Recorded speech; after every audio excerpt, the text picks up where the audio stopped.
I had an email from someone yesterday that asked, do I work with kids who have trauma from other areas other than sexual abuse, that have had, I don't mean kids, I mean adults who had trauma in their childhood that maybe came from narcissistic parents or other difficulties, maybe the loss of a parent or difficulties with their siblings. You know, there's so many things.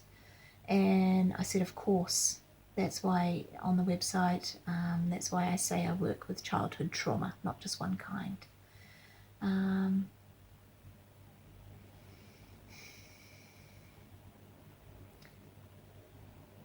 There are different ways to work with different kinds of trauma, for sure. And there are specialists, people who work specifically with different kinds of trauma. And if that's what you need, then I encourage you to find that person.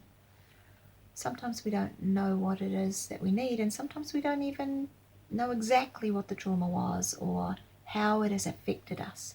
So I just wanted to talk briefly, very briefly, name a few ways that childhood trauma might be showing up in your life today. And obvious ones are depression and anxiety, and they can come, depression can come from long-term anxiety, and both of those can come from fears and lack of confidence that's a result of the traumas that happened in your childhood. There can be as extreme things as PTSD, which is post-traumatic stress, so things that happened when you were younger and you are affected sometimes very deeply in the present moment by those things, maybe even having flashbacks and almost reliving what happened in the past. That can happen. Your distrust of people can be strong. Do you have difficulty building trusting relationships, or do you continually distrust people even though they give you no reason to? Do you get yourself into not the best relationships, maybe as a result of past traumas? Some people say you will relive relationships until you can sort out what happened in the past. I don't know if that's right as such, but definitely patterns that lead us into unhealthy relationships can happen again and again, and can happen as a result of our trauma. Maybe isolation. Maybe you can't connect very well with people and you always find yourself on your own, or you push people away.